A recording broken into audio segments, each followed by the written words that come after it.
Don't tell us what we're going to feel.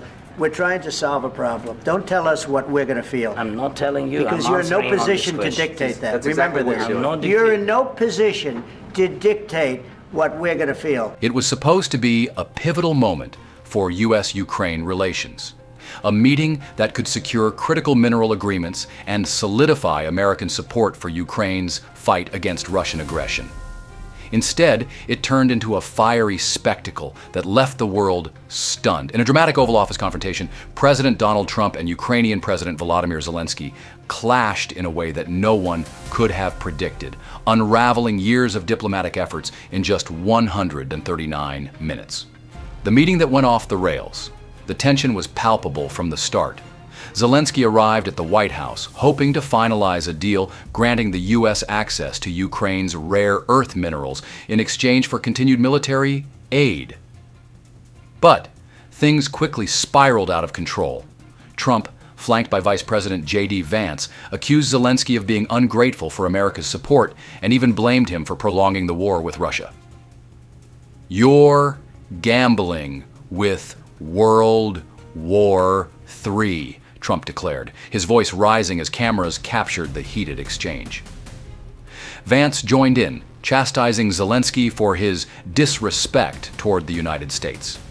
The Ukrainian leader tried to defend himself, pointing out Russia's repeated betrayals and ongoing aggression, but his words were drowned out by Trump's interruptions. What do you think about this beef? Write in the comments. A public meltdown, like no other. This wasn't just a private disagreement. It was a full-blown public spectacle. Reporters in the room witnessed Trump berating Zelensky, accusing him of playing cards with millions of lives at stake.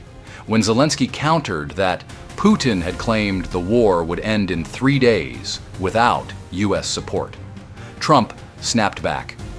"Your country is in big trouble because of us." The planned press conference was abruptly canceled, and Zelensky was escorted out of the White House without signing the mineral agreement.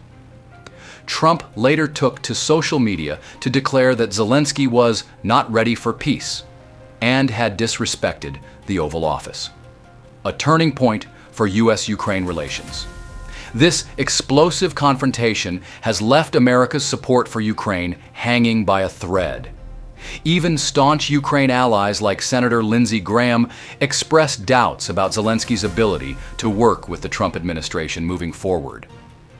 Meanwhile, Russian officials gleefully echoed Trump's criticisms, using them as propaganda to bolster their own narrative about Ukraine. Zelensky, however, refused to back down. In a post on social media, he thanked America for its support and reiterated his commitment to achieving a just peace for Ukraine. But behind the scenes, it's clear that this clash has dealt a serious blow to Ukraine's efforts to maintain strong ties with its most important ally. What happens next? The fallout from this meeting is far from over. With Trump openly questioning America's role in supporting Ukraine and tensions between the two leaders at an all-time high, the future of U.S.-Ukraine relations is uncertain. Will this confrontation mark a turning point in America's foreign policy, or will cooler heads prevail to repair the damage? One thing is certain. This Oval Office showdown has sent shockwaves through global politics, leaving allies and adversaries alike wondering what comes next in this high-stakes geopolitical drama. Stay tuned, because this story is far from finished. Let's switch to another interesting topic. Today we're diving into the wildest twists and turns in global politics that you won't believe. From Putin's shocking pivot to working with America, yes, you heard that right, to the unraveling of Russia's so-called sovereignty, this story has it all. We're talking secret deals, a crumbling military, and a nation on the brink of losing its identity. And wait until you hear how Ukraine is standing tall while Russia scrambles to hold it together. The geopolitical winds have shifted in ways nobody saw coming. Let's break down the chaos approaching Russia with Putin's betrayal of his own zombie soldiers. Please, put your like if you are interested in real stories which neither of Fox, CNN, and other mass media will suggest you as we do. Let's start. After decades of icy relations and proxy wars, Russia's suddenly rolling out the red carpet for American corporations. And the timing couldn't be more suspicious. Buckle up, because this story has got more twists than a John le Carré novel. From Cold War to sweetheart deals. Remember when Putin spent years ranting about Western resource grabbers? Flash forward to 2025, and he's suddenly playing Santa Claus with Siberia's mineral wealth. This abrupt about-face makes the Cuban Missile Crisis détente look like child's play. Why now, you might ask? Well, that's the million-ruble question keeping Kremlinologists up at night. The man who built his legacy resisting NATO expansion now wants to co-develop rare earth mines with the same imperialists he demonized. Irony's alive and well in Moscow, folks. This isn't just policy whiplash. It's a full-on ideological U-turn that's got even Putin's inner circle scratching their heads. The Trump factor. Puppeteer or pawn? Enter stage right. Donald Trump's shadow looming over this geopolitical theater. Within hours of the Macron-Trump summit, Putin materialized like a jack-in-the-box during prime-time news. His message? Slashing defense budgets while offering America first dibs on strategic resources. This isn't diplomacy, it's geopolitical strip poker. The same rare earth metals Putin claimed were worth going to war over? Suddenly, they're bargaining chips at Trump Tower's imaginary negotiating table. Realpolitik just got a meth injection. Sacrifices and contradictions. Let's crunch the numbers that matter. 250,000 Russian lives lost, millions displaced, an economy circling the drain. All this sacrifice for discounted aluminum exports? The cognitive dissonance here could power Moscow through winter. Putin's new narrative frames this as victory, but it reeks of desperation.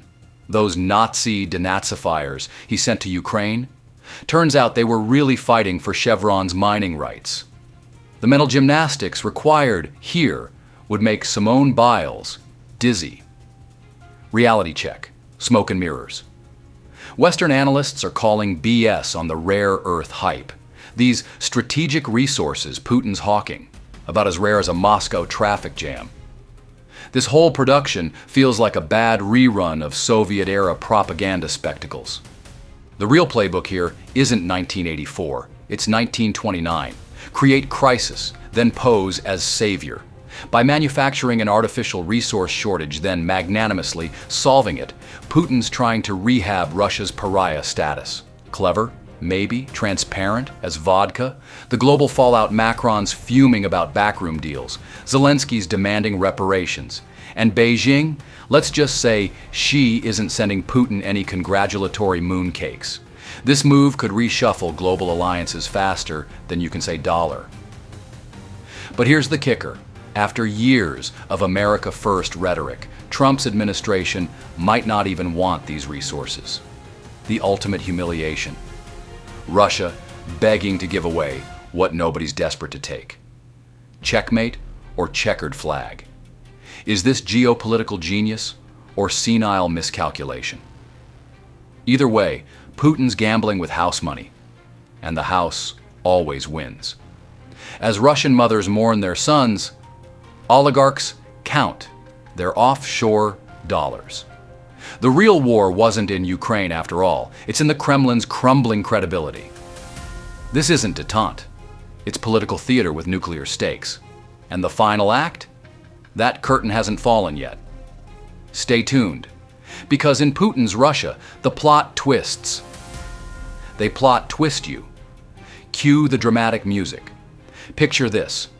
A world where Russia's suddenly playing nice with America. Like that toxic ex who shows up with flowers after years of radio silence. Zelensky versus Putin, David, Goliath, and a whole lot of gaslighting Volodymyr. Zelensky's out here channeling his inner action hero, slamming Trump's deal of the century like it's a bad script. Over my dead body, he says, I won't shackle Ukraine to predatory terms for generations. Cut to Putin across the table, grinning like a Cheshire cat. Sign? Honey, I'll drown Russia in sweetheart deals before breakfast. The irony's thicker than the borscht those two nations are fighting for. Last week, Russian state TV's been screaming about Zelensky selling out to America. Now their boss is auctioning Siberia like it's Black Friday at Walmart. Talk about a plot twist. The rare earth ruse. Putin's bluff of the century. Let's talk about these mythical rare earth metals. As we mentioned before, they're about as real as a Moscow winter sunrise. Putin's peddling fairy tales about joint mining ventures on occupied Ukrainian land, no less. Imagine the audacity. Hey America, recognize our stolen territories and we'll split the imaginary loot. Even Trump's base would side-eye this. Since when does MAGA care about Donbass mining rights? But here's the rub. Putin's soldiers are scratching their helmets. We bled for Lviv, just to gift wrap it for ExxonMobil? Propaganda whiplash.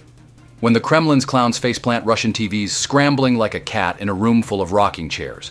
1 minute they're ranting about Western resource vampires. Next minute they're spin-doctoring Putin's fire sale as 4D chess.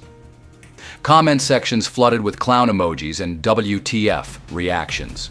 Even the Zebros are sweating. Their options? Admit Putin's full of hot air, hello gulag, or swallow the cognitive dissonance like expired kvass. Meanwhile, generals who spent years hyping NATO threats now gotta sell grunts on dying for Chevron's profit margins. The American angle, Trump's Tower of Babel. Trump's playing both sides like a banjo. He's either Putin's puppet master or his mark. Picture the art of the deal meets Dr. Strangelove. The negotiations? Pure theater. Putin's dangling non-existent resources, Trump's barking about winning so much you'll get tired of winning. Meanwhile, DC's scratching its head. Since when does America need Russia's permission to drill? The whole charade's got more holes than Swiss cheese. But hey, ratings gold. Reality bites back. Here's the cold truth. This isn't diplomacy. It's a desperation play wrapped in a conspiracy theory. Putin's tossing Hail Marys as his regime crumbles, and Washington's too busy memeing the drama to notice the stench. Zelensky's holding firm, the Z crowd's cracking, and Uncle Sam, he's just here for the popcorn. Buckle up, folks. This geopolitical soap opera's got more seasons than The Simpsons. Cut to black. Cue outro music with a smirk. In Putin's Russia, the narrative twists you. No markdown, no fluff. Just the zesty, slangy breakdown your 40-plus crowd'll forward to their group chat. Mic drop. All right, let's cut through the bullshit. You know what's got Russians scratching their heads harder than a stray dog with fleas? The million-ruble question burning up kitchen tables from Moscow to Vladivostok. What the hell were we even fighting for? Couple years back, the Kremlin's hype machine was screaming about denazifying Ukraine, demilitarizing NATO, turning Kyiv into a parking lot. Fast forward to now, zip, nada, zilch. No occupied Lviv, no puppet government in Kharkiv. And that whole special military operation smells fishier than a Baltic's tuna boat. But here's the kicker. Now Uncle Sam's suddenly Putin's new BFF, the same boogeyman they've been demonizing since Yeltsin was sipping vodka. Talk about a plot twist nobody saw coming. Let's break it down. Your average Ivan on the street? He's done. Prices through the roof, sons coming home in zinc coffins, moms sobbing into empty stew pots. At this point, they'd trade Crimea and Kaliningrad for a pack of Marlboros and peace. But the hardcore Zed-heads, the ones who bought the propaganda hook, line, and sinker, they're sitting there like, hold up, we lost 250,000 brothers just to become America's discount gas station. Think about it. Kremlin spent years painting Washington as the big bad wolf. Now Putin's out here doing the political equivalent of sliding into Trump's DMs with Siberia's GPS coordinates. Hey, buddy, want some cheap titanium with your Big Mac? Frontline troops aren't laughing. morale's lower than a snake's belly. These guys ate propaganda about defending motherland from Western devils. Now, their commander-in-chief's practically wrapping bows around oil fields for the imperialists. You think Private Ivanovich feels like storming Bakhmut again when the endgame's becoming a Walmart supplier? And don't even get me started on the whiplash. Soviet leaders picked fights with the West. Post-Soviet leaders sold out to the West. But Putin, man's out here doing both, like some twisted geopolitical DJ mixing war crimes with fire sales. Meanwhile, real people are still dying. Ukrainian kids digging trenches, Russian boys turned into cannon fodder, all while the guy who started this shit show does his best circus act. One day screaming about Ukrainian Nazis, next day offering Trump a timeshare in Donbass. Bottom line, this ain't strategy. It's a Hail Mary from a regime that's lost the plot. And every time Putin changes the narrative, another chunk of his credibility gets flushed down the Kremlin toilet. Putin's rare earth gambit, a game changer for American dominance. You've heard of rare earth metals, those elusive elements powering everything from your iPhone to F-35 fighter jets. Well, buckle up, because Putin's offering Uncle Sam a seat at Russia's resource table. We're ready to work with American partners, even on the new territories, Putin declared, referencing occupied Ukrainian land. Translation? Russia's willing to share the spoils of war if it means bypassing China's chokehold on the market. But here's the twist. This isn't just about money. It's a calculated move to split America from Ukraine, offering rare earths as a peace token while keeping Donbass under the Kremlin's boot. The Siberian Mega Project. A $15 billion red alert for China. Picture this, a Soviet-era dream revived, a colossal hydroelectric plant in Siberia fueling aluminum smelters to flood the US market with 2 million tons of cheap metal. Putin's pitching it as a win-win. American investment, Russian muscle, and a direct shot at crippling China's industrial dominance. But critics are screaming sellout. Even Putin's own Z-patriots are baffled. Did we fight this war just to hand resources to the West? Fumed one blogger. Yet behind the outrage lies cold, hard logic. With China controlling 44 million tons of rare earths globally, this deal could be America's escape hatch, a chance to break free from Beijing's grip. But at what cost? The military budget. Bombshell. Putin's 50% cut proposal. Just when you thought it couldn't get wilder, Putin drops another stunner. Let's slash US and Russian military spending by half and bring China to the table. On the surface, it's a peacemaker's dream. Dig deeper, and it's a masterstroke. Russia's economy is bleeding from sanctions and war costs. Cutting defense budgets could let Putin redirect cash to his crumbling industries, while painting Trump as the leader who ended the arms race. But patriots on both sides are howling. We lost thousands of tanks and now we're downsizing, roared a pro-Kremlin commentator. Meanwhile, China's silent. Would Xi Jinping ever surrender his military edge? Not a chance. Z-patriots in meltdown. Grandpa's lost his mind. The real drama's in Russia's propaganda trenches. Pro-war bloggers, once Putin's loudest cheerleaders, are now slamming him as a senile traitor. We fought to defend our resources, not auction them to Starbucks capitalists, seethed one Telegram channel. Even state-aligned figures like Aryam Joga, father of a slain separatist warlord, are revolting, calling rare earth exports a betrayal of national interests. But Putin's playing 4D chess. By cozying up to Trump, he's isolating Europe and outflanking China. All while dangling Ukraine's minerals as a bargaining chip. The message? America doesn't need Kiev. Deal with me. The bottom line? A new world order or a dangerous illusion. Let's get real. This isn't about friendship. It's about survival. Russia's economy is a house of cards propped up by oil and sheer force. By offering rare earths and aluminum, Putin's buying time and Trump's ego.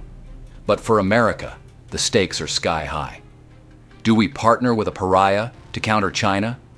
Or risk another decade of supply chain blackmail? One thing's clear, the rules just changed. The Cold War's over. Welcome to the resource war, where enemies become partners and allies become pawns. Stay tuned, because this story is just getting started. The 180-degree turn is complete, wrote Kremlin critic German Sadulayev. Now we're not fighting America, we're fighting for America. The untold truths about Putin's rise and Russia's new gamble with America. All right, folks, let's pull back the curtain on the man, the myth, the so-called mastermind of modern Russia, Vladimir Putin. You've heard the official story. A KGB agent turned judo champion turned savior of a chaotic post-Soviet Russia. But what if I told you that this narrative is more smoke and mirrors than substance? And now, as Putin cozies up to America in a bizarre twist of fate, the cracks in his carefully crafted image are wider than ever. Let's dive into the real story behind Russia's strongman and his latest geopolitical gambit. From KGB to corporate schemes, the forgotten Putin. Here's something they don't teach you in history class. Putin didn't leave the KGB as a hero or a rebel. Nope. He resigned during the 1991 coup attempt, the infamous GKCHP, to take a cushy job in St. Petersburg, Petersburg's city government. And what did he do there? According to investigative reports, he oversaw shady deals that sent Russia's rare earth metals and timber overseas through fly-by-night companies. The kicker? The promised food shipments in return never arrived. That's right. Before he was soaking enemies in the toilet or standing up to NATO, Putin was allegedly handing over Russia's wealth for free. Fast forward 30 years, and he's pitching aluminum partnerships with the US, offering resources from Krasnoyarsk, while his critics scream betrayal. Folks, this isn't a new Putin. It's just the same old playbook dusted off for a new audience.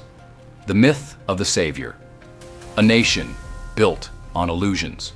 For decades, Russians were sold on the idea of Putin as their knight in shining armor, the man who lifted them from their knees and restored their pride.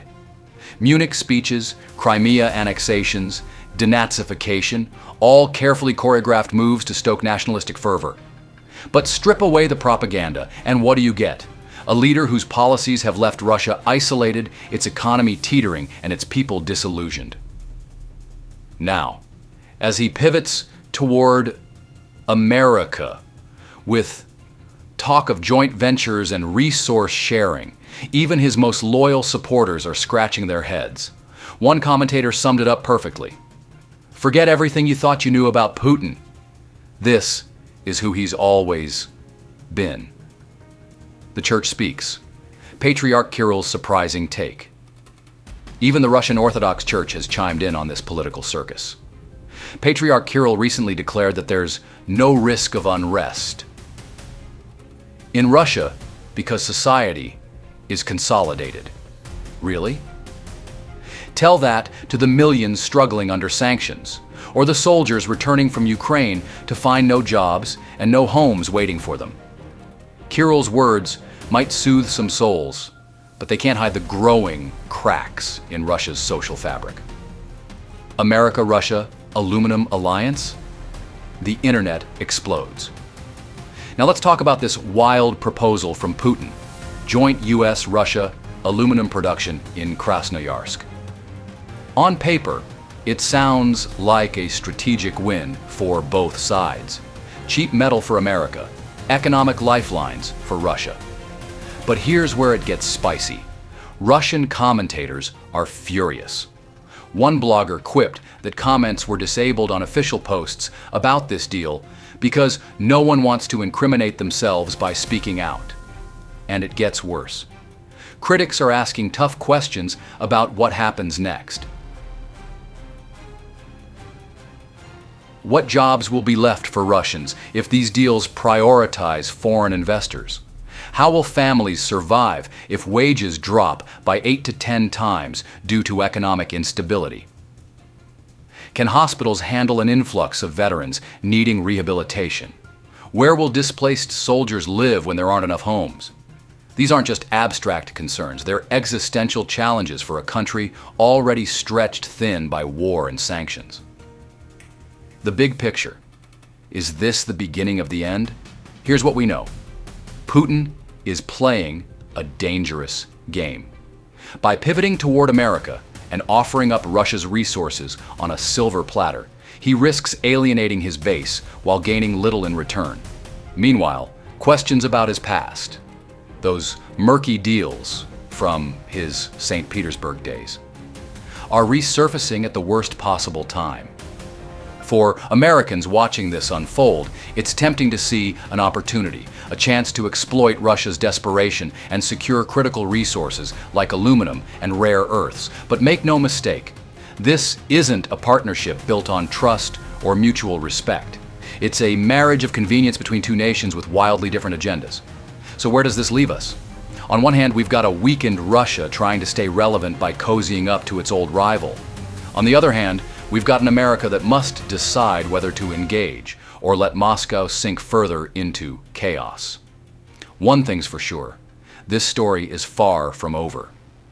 The cost of war, a nation on the brink.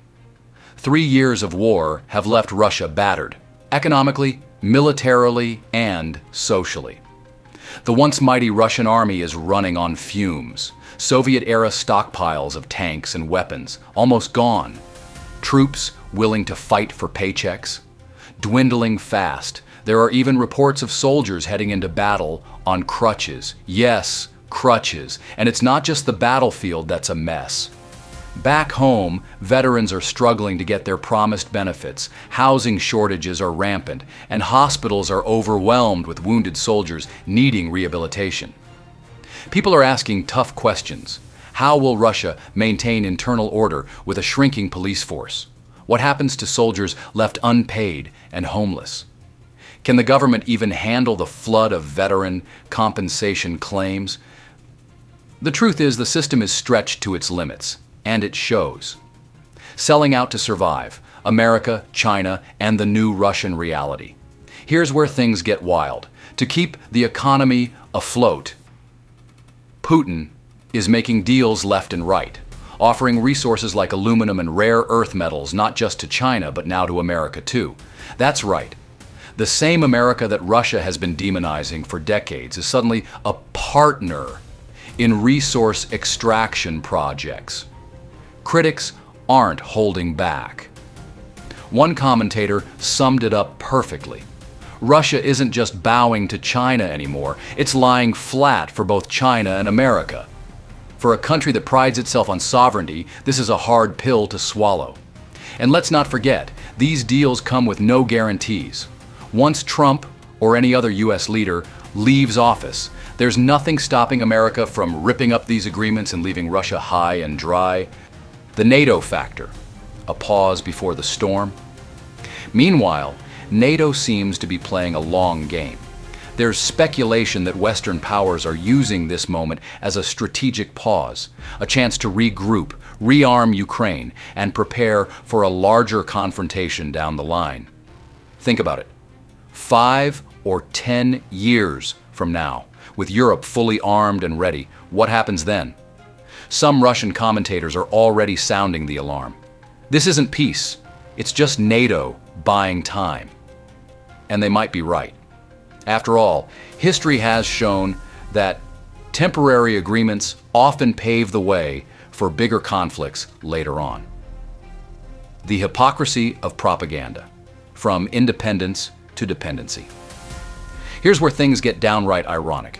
For years, Russian propaganda has hammered home one message: independence at all costs. Yet now we're seeing deals with both China and America that undermine that very principle. Even pro-Kremlin voices are struggling to justify this shift. One blogger sarcastically noted, "So now we're working with Carthage, America, selling them aluminum and rare earths. And somehow that's good? It's a tough sell for Putin loyalists who've spent decades railing against Western influence. But as history has shown, Russian society has an incredible capacity to grin and bear it. The question is, how much more can they take? Ukraine stands tall. A lesson in true sovereignty. And then there's Ukraine, a country that has defied all odds over these past 3 years. Unlike Russia, Ukraine has shown what real sovereignty looks like, making its own decisions about resources, alliances, and its future without bowing to foreign powers. While Russia scrambles to please both Beijing and Washington, Ukraine continues to stand firm, even under immense pressure from war and economic hardship. One commentator put it bluntly: Ukraine decides its own fate, unlike Russia, which seems ready to sell itself out to anyone willing to pay. For Putin supporters still clinging to their belief in his leadership in 2025, well, let's just say cognitive dissonance doesn't even begin to cover it. The bottom line, a nation at a crossroads. So here we are. Russia is bleeding resources, losing its grip on sovereignty, and facing an uncertain future, both at home and abroad. Meanwhile, Putin continues his balancing act between appeasing his critics and keeping the economy afloat through questionable deals with old enemies turned partners. It's a dangerous game, and one that could backfire spectacularly in the years ahead. For now, all eyes are on what comes next. Will Putin double down on his war efforts or pivot towards some kind of peace deal? Will NATO use this moment as a stepping stone for a larger confrontation?